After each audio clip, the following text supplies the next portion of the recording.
Alors, la tour de Babel, j'ai beaucoup réfléchi comment arriver à raconter la tour de Babel à des enfants de 10 ans ou de 9 ans, c'est pas peu importe.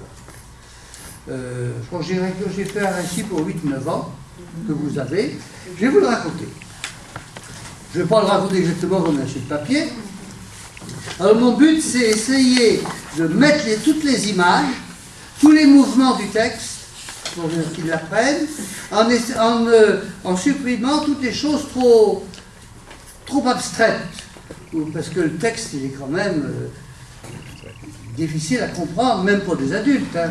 Ce Dieu qui décide de brouiller les langues, c'est pas évident. Alors voilà, c'était la nuit. C'était la nuit, et cette nuit-là, il y avait plein de gens qui marchaient.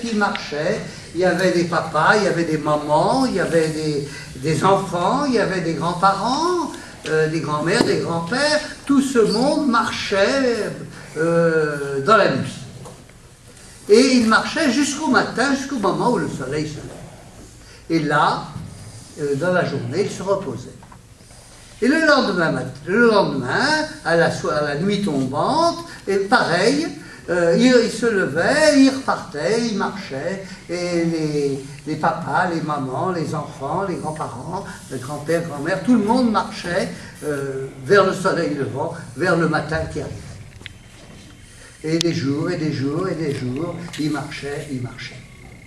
Un jour, ils sont arrivés dans une très grande plaine qui s'appelait Shinéar, une plaine magnifique avec de l'herbe verte, des fleurs, il y avait un beau soleil, c'était beau. Ils étaient là, ils étaient contents d'arriver là, et ils se sont dit, on va habiter sans cette plaine-là. Tout le monde était d'accord, tout le monde a applaudi, c'était formidable, c'était magnifique. Mais, en fait, il fallait construire des maisons. Ils n'avaient pas de maison. Alors que faire quand il n'y a pas de maison? Eh bien, quand on est des gens courageux, on construit une maison. Alors, les papas ont dit, on va construire la maison. Les mamans ont dit, ben oui, on va habiter cette maison, on fera une belle maison pour que tout le monde soit heureux dans cette maison. Voilà, et puis ils ont remercié Dieu, parce que Dieu leur a donné les a amenés dans cette plaine-là. Ils ont fait une grande prière à Dieu. Tout le monde était content, et merci Seigneur, merci Seigneur, merci Seigneur. Alors ensuite, il fallait savoir comment construire la maison. Alors ils ont fait des dessins pour voir comment ils allaient construire cette maison. Ils auraient tout un village, hein, avec toutes les maisons, et puis au milieu on mettrait une grande tour qui irait jusqu'au ciel. Alors tout le monde s'est mis à rire, une tour qui percerait le ciel là-haut. Tant pis pour le bon Dieu. Alors il y en a qui ont dit, ah, il ne faut pas se moquer du bon Dieu. Ça ne se fait pas de se moquer du bon Dieu. Hein. Donc, il ne faut pas se moquer du bon Dieu. On aura une grande tour, voilà. Et puis, pour construire la maison et pour construire la grande tour, il fallait des pierres, il fallait des cailloux. Puis ils ont vu qu'il n'y avait pas de cailloux. C'était un pays sans cailloux, sans pierres. Alors, comment on va construire des maisons alors qu'on n'a pas de pierre? Eh bien, ils ont eu une idée. On va faire des briques. Alors, les briques, c'est très simple. Il y avait de la terre glaise dans le pays. Alors, ils ont mis cette terre glaise dans des moules, et puis ils les ont fait cuire au soleil, parce qu'il y avait beaucoup de soleil l'après-midi. Et les briques durcissaient, et ils ont fabriqué des milliers et des milliers de briques pour construire leur belle maison. Alors les maisons ont commencé à se construire, mais comment ils allaient coller les briques ensemble? Vous savez comment on colle les briques ensemble? Bien sûr, on fait du ciment, mais là il n'y avait pas de ciment possible. Alors il y avait du goudron, vous savez. Des puits de pétrole, ça rapproche les gens. Et là, les puits de pétrole donnaient du goudron. Alors les gens sont allés chercher le goudron et ils collaient leurs briques avec le goudron. Ils mettaient une rangée de briques, puis ils mettaient leur goudron par-dessus, et puis ils remettaient une autre rangée de briques, etc. Et la maison montait comme ça avec le goudron. Ça montait bien, les maisons étaient belles, et la tour aussi montait. Mais ce qu'ils n'avaient pas prévu, on ne peut pas tout prévoir, c'est que le goudron coulait le long des briques. Alors, les maisons n'étaient pas belles, la tour n'était pas belle, parce qu'il y avait des grandes traînées noires sur les murs. Hein. Et puis en plus, ça sentait le goudron. Je ne sais pas si vous sentez l'odeur du goudron, ça sent mauvais cette affaire-là. Hein. On ne sentait plus que le goudron, Et l'air pur de la campagne, non, il y en avait plus. Il y avait la mauvaise odeur du goudron. De l'hydrocarbure. Mais ça, ils ne comprennent pas. Alors, très vite, la tour continuait à monter, les gens venaient, les papas, les mamans, les grands-pères, les grands-mères, les enfants, tout le monde venait voir la tour monter, c'était un grand spectacle formidable. Dieu, du haut du ciel, mais qu'est-ce qu'il fabrique en bas? Mais qu'est-ce qu'il fabrique en bas?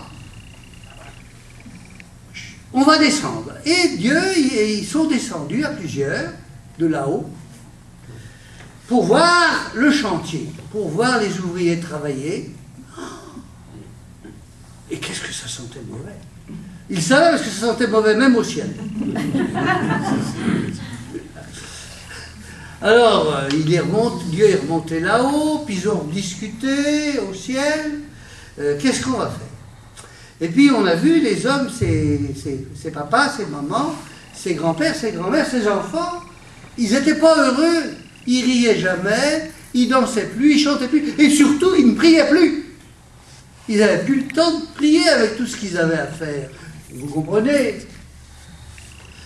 Alors Dieu dit, qu'est-ce qu'on va faire pour arrêter ce malheur? Ils ont discuté, finalement, ils ont eu une idée. L'idée, c'était de brouiller les langues. Si jamais on brouille les langues, si les gens ne parlaient plus les mêmes langues, n'avaient plus les mêmes mots, ben, à ce moment-là, ils ne pourraient plus travailler ensemble.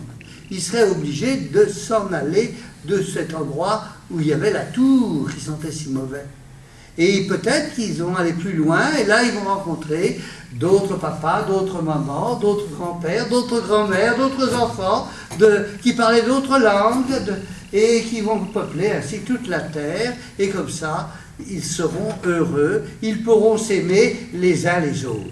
Et dit Dieu, je les aiderai à s'aimer les uns les autres. Et c'est ce qui se fut fait à partir de ce jour-là. Alors, je ne sais pas si ce que vous pensez de mon histoire, elle vaut ce qu'elle vaut. Je ne l'ai pas essayé avec des enfants, parce que je n'ai plus d'équipe d'enfants, mais vous pourrez l'essayer pour voir, l'améliorer sans doute.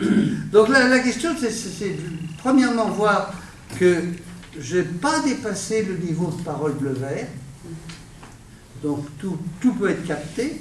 J'ai essayé de rester à un niveau concret, sentir, mauvais, etc. J'ai essayé de garder les choses, Dieu bien sûr, et puis essayer de montrer qu'il y a des choses qui sentent mauvais. Alors ils prennent ça au degré. Alors je ne sais pas, si vous pouvez me donner des conseils. Pas un conseil, mais quand je fais pour voir la version pour jeunes, je m'attendais à un texte beaucoup plus court, plus simplifié. Un quart d'heure on peut. Ah non, il ne faut pas trop. Non, mais en fait, c'est que par rapport au texte que nous on a lu, il est beaucoup plus long. Bien sûr. Mais il y a 10 fois plus d'images dans le texte que ce que nous on avait comme texte. Oui. C'est-à-dire, j'ai amplifié les images, oui, c'est ça, j'ai amplifié les mouvements. Parce qu'un enfant, il voit les choses concrètes, il ne voit pas le reste. Oui, oui. Donc, si vous faites des tout petits textes, dans les paroles catéchétiques, souvent, ils prennent simplement 3 lignes. Oui, oui. Eh bien, un enfant, il a besoin d'une histoire. Il a besoin d'un récit. Ouais. Sinon, il oublie. Mais un enfant, un enfant de 5 ans maintenant, ou de 7 ans, il a plus de mémoire que nous. Vous racontez une histoire, il va la boire, cette histoire, il va la garder. Alors, il ne faut pas faire d'histoires très courtes, il faut faire des histoires qui se tiennent, pas plus d'un quart d'heure, bien sûr, hein, mais un quart d'heure, c'est possible. Mais multiplier les images. Et multiplier les images. Ça, c'est extrêmement important. Nous sommes dans la pensée concrète. Et Dieu doit être dedans. Ça, c'est sûr que Dieu doit être dedans. Donc, j'ai indiqué la prière, j'ai indiqué le remerciement, puis j'ai indiqué l'oubli de Dieu.